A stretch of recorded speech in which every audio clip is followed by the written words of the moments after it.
வணக்கம். செல்வகுமாரின் முக்கடல் காற்று பற்றிய அறிவிப்பும் இலங்கைக்கான வானிலை ஆய்வறிக்கையும். அதிகாரப்பூர்வ முக்கடல் காற்று பற்றிய அறிவிப்பிற்கு இந்திய வானிலை ஆராய்ச்சித்துறை அறிக்கையை பார்க்கவும். 2025 ஏப்ரல் 13 ஞாயிற்றுக்கிழமை மதிய ஆய்வறிக்கை. தற்பொழுது குமரிக்கடல் மற்றும் அதனை ஒட்டியுள்ள மன்னார் வளைகுடா பகுதிகளில் வலுவான காற்று, அதாவது அரபிக்கடலிலிருந்து குமரி முனை தொட்டு மன்னார் வளைகுடா வழி டெல்டா மாவட்டங்கள் ஊடாக வடக்கு நோக்கி பயணிக்கிறது. இந்த காற்று தரைவெப்பம் உயர்வு காரணமாக மாலை நேரத்தில் உள்ளே நுழைகிறது. இந்த காற்று மாலை முன்னிரவிலே சற்று வலுவாக இருக்கும். குறிப்பாக மதியம் மாலையில் விசைப்படகையும் அச்சுறுத்தும் காற்றாகவும், இது வைகாசி மாதம் சித்திரை மாதம் வீசக்கூடிய காற்று தான். உங்களுக்கு எல்லோருக்கும் தெரியும், மீனவ மக்களுக்குமே தெரியும், கடலோர மக்களுக்கும் தெரியும். இந்த காற்று மதியம் மாலையில் கொஞ்சம் வலுவாகவும் இரவு நேரத்தில் சற்று வலு குறைந்தும் கடற்கரை ஓரமாக பயணிக்கும். இன்றைக்கு இது நாளைக்கும் இதே போல தான். கடல் ஓரத்தில் மன்னார் வளைகுடா குமரிக்கடல் பகுதிகளில் நாளைக்கு விசைப்படகு அச்சுறுத்தும் அளவில் இருக்காது. எடை குறைந்த படகுகளுக்கு அச்சுறுத்தல் கொடுக்கும் வகையில் இந்த காற்று இருக்கும் நாளைக்கும். இப்படி வரக்கூடிய 17ஆம் தேதி வரைக்கும். ஆனால் இன்றைக்கும் நாளைக்கு மட்டும்தான் இன்றைக்கு விசைப்படகு அச்சுறுத்தல், நாளைக்கு எடை குறைந்த படகுகளுக்கு மட்டும் அச்சுறுத்தல். அதாவது இன்றைக்கு 13, 14 மட்டும். 15, 16, 17 அச்சுறுத்தல் இருக்காது. ஆனால் 18ஆம் தேதியிலிருந்து காற்றோட வேகம் மீண்டும் அதிகரிக்கும். அதாவது வட இந்திய நிலப்பகுதியில் உருவாகக்கூடிய காற்று சுழற்சி ஏற்கனவே மியான்மர் மற்றும் வங்கதேச பகுதிக்கு சென்ற காற்று சுழற்சி அது மேற்கு நோக்கி நகர்ந்து வட இந்திய நிலப்பகுதியை நோக்கி நகர இருக்கிற காரணத்தினால ஆந்திர பகுதியில் முதல் ஆந்திர பிரதேச கரையோரம் முதல் மேற்கு வங்க கரையோரம் வரைக்கும் இணைந்த ஒரு சுழற்சியாக மேற்கு நோக்கி நகர இருக்கிற காரணத்தினால தெற்கு காற்றோட வேகம் வரக்கூடிய 18ஆம் தேதியிலிருந்து கூடும். இது வைகாசி சித்திரை மாதத்தில் வீசக்கூடிய காற்று தான். டெல்டா மாவட்ட மக்களுக்கு தெரியும். டெல்டா மாவட்டங்களில் குறிப்பாக வேதாரண்யம், முத்துப்பேட்டை, அதிராமப்பட்டினம் இடைப்பட்ட பகுதியில் எப்பொழுதுமே தெற்கில் இருந்து சித்திரை வைகாசியில் வீசும் காற்று தான்.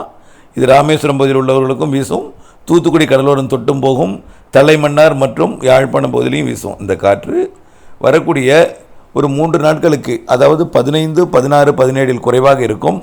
18 மீண்டும் தீவிரமடையும். 18, 19 என்று எல்லா நாளுமே இந்த காற்று இருப்பதற்கு வாய்ப்பு இருக்குது. இந்த மாத இறுதி வரைக்குமே கொஞ்சம் இருந்து கொண்டே இருக்கும். ஏனென்றால் காற்று சுழற்சி ஆந்திர பிரதேச கரையோரத்தில் உருவாக போகுது. வரக்கூடிய 11, 12 இப்போவே இருக்குது, கீழடுக்கு சுழற்சியாக இருக்குது. இந்த சுழற்சி வளிமண்டலத்தில் வட இந்திய நிலப்பகுதியை நோக்கி நகரப்போகிறது. மேலும் ஒரு காற்று சுழற்சி தமிழ்நாட்டின் கரையை ஒட்டி வரப்போகிறது. அது ஆந்திர கரையை நோக்கி போக போகுது. இது எல்லாமே வளிமண்டல சுழற்சி தான்.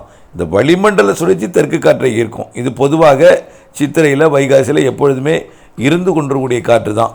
இந்த காற்று தொடர்ந்து 2 மாதங்களுக்கு இனிமேல் இருந்து கொண்டே தான் இருக்கும். ஓரிரு நாட்கள் தீவிரம் குறைந்திருக்கும். அப்பொழுது நிகழ்வு ஏதோ ஒரு இடத்துல இருக்கும், திசை மாறி இருக்கும்.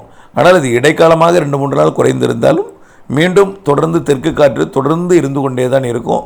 பெரும்பாலும் இந்த தெற்கு காற்றோட வேகம் காலையில் இருக்காது. அதிகமாக வெயில் வர கொஞ்சம் வேகம் அதிகரிக்கும். மாலை இரவில் கொஞ்சம் வலிமையான காற்றாக தெற்கு காற்று வடக்கு நோக்கி பயணிக்கும். அதுவே கிழக்கிலிருந்து மேற்கு நோக்கி நுழையும் மாலை இரவில். இதுதான் இந்த ஆய்வறிக்கை. இது மீனவர்களுக்கு அச்சுறுத்தலை கொடுக்கும். இது வழக்கமாக சித்திரை வைகாசியில் வீசக்கூடிய காற்று தான். அதை தான் நாம் இப்போ தெரியப்படுத்துகிறேன். அது தொடங்கிவிட்டது என்று அறியப்படுத்துகிறேன். அடுத்தபடியாக இலங்கைக்கான வானிலை ஆய்வறிக்கை.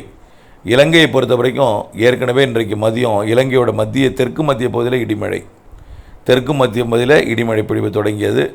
இப்படி மேற்கு திசையிலிருந்து காற்று, அதாவது கொழும்பு, காலி, கோட்டை, சிலவ், மன்னார் இந்த பகுதியில் நுழையக்கூடிய காற்று வெப்பம் அடைந்து, அதாவது குளிர்காற்று அரபிக்கடல் வழியாக குமரிமுனை வழியாக மன்னார் வளைகுடா வழியாக இலங்கை தரை ஏறி கிழக்கு நோக்கி பயணிக்கும் பொழுது அதில் இருக்கக்கூடிய ஈரப்பதம் லேசாகி மேலெழுந்து, அதில் இருக்கக்கூடிய ஈரப்பதத்தை மரங்கள் குளிர்வித்து ஏற்கனவே மலைப்பகுதிகளில் மதியத்தில் ஒரு மழைப்பொழிவை கொடுத்தது.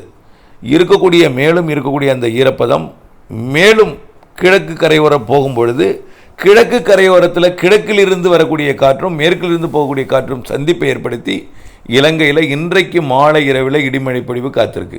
இன்றைக்கு இருக்குது. நாம் இதை நேற்றைக்கு அறிக்கையில் நம்ம உறுதிப்படுத்தலை, பெரிய தீவிரமாக சொல்லலை. ஆனால் வெப்பச்சலன இடிமழை பொழிவு இலங்கைக்கு மீண்டும் தொடங்கி இருக்கிறது. இது நாளையும் இருக்கும். நாளை கனமழையாகவே இருக்கும் இலங்கைக்கு. இது பெரும்பாலும் மேற்கே உருவாகும், மத்தியில் போய் மலைப்பகுதிகளில் இடிமழையாக மாறி கிழக்கு கரையோரம் வரைக்கும் ஒரு இடிமழை பொழிவை கொடுக்கும். பெரும்பாலும் மலைப்பகுதிகளில் மரங்கள் நிறைந்த பகுதிகளில் மழை இருந்து கொண்டே இருக்கும். இந்த வரக்கூடிய நாட்களில் பெரும்பாலும் இலங்கையோட தெற்கு பகுதியில் இருக்கும். ஒரு சில நாள் தெற்கு பாதி வரைக்கும் இருக்கும். ஓரிரு நாட்கள் வடக்கு கிழக்கு மாகாணங்கள் வரைக்கும் எட்டும். பொதுவாக தினசரி மழை அப்படின்னா மரங்கள் நிறைந்த மலைப்பகுதி மற்றும் கிழக்கு கரையோரம், மத்திய மாவட்டங்கள், மத்திய மாகாணங்கள், தெற்கு மத்திய மாகாணங்கள் இந்த பகுதியில் இருக்கும். அதாவது இலங்கையோட பாதிக்கு கிழக்கே, பெரும்பாலும் தென்கிழக்கே, தெற்கு மத்திய பகுதி, இந்த பகுதியில் மழை இருந்து கொண்டே இருக்கும். இந்த மழைப்பொழிவு தொடர்ந்து 18-19 இருக்கும். தொடர்ந்து இருந்து கொண்டே இருக்கும். நாள் ஒன்றுக்கு சில மணி நேரங்கள் தான் இருக்கும். நாள் முழுவதும் இந்த மழைப்பொழிவு கிடையாது.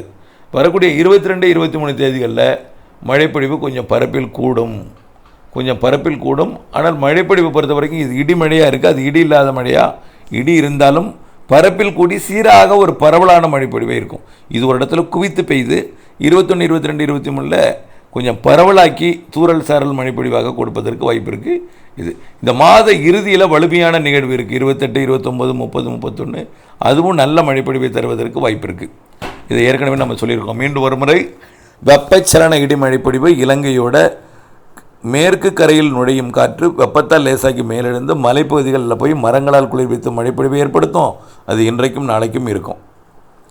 இப்படி தொடர்ந்து இருந்து கொண்டே இருக்கும். பெரும்பாலும் மலைப்பகுதிகளிலையும் மரங்கள் அடர்ந்த பகுதிகளிலையும் இருக்கும்.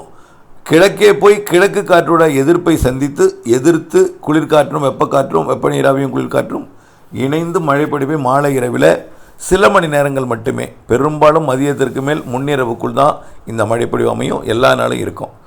இதில் 17, 18, 19, 20 இருக்கும். 21 கொஞ்சம் பரவலான மழைப்பொழிவு இருக்கும். ஆனால் பெரிதாக ஒரு குறிப்பிட்ட இடங்களில் கொட்டாது. சீராக ஒரு இதமான வெப்பநிலையை கொடுத்து கொண்டு தூறல் சாரல் மழைப்பொழிவு, நனைக்கும் மழைப்பொழிவு என்று ஆங்காங்கே இருக்கும். இந்த மாத இறுதி வரை இதே வானிலை தான்.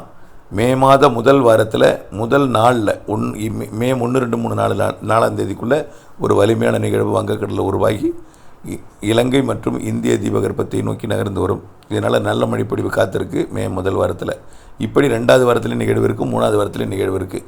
முன்கூட்டியே பருவமழை தொடங்க போகுது. மே இறுதியிலேயே நல்ல மழை இருக்குது. இந்த ஆண்டு 2025 பருவமழையும் கோடை மழை என்பதை நினைவுபடுத்தி வானிலை ஆய்விற்குடன் இணைந்திருந்து வானிலை இருந்து திட்டமிட்ட வேளாண்மை செய்து லாபம் அடைந்திட அன்போடு கேட்டுக்கொள்கிறேன். இணைந்தே இருங்கள் அப்டேட்ஸுடன்.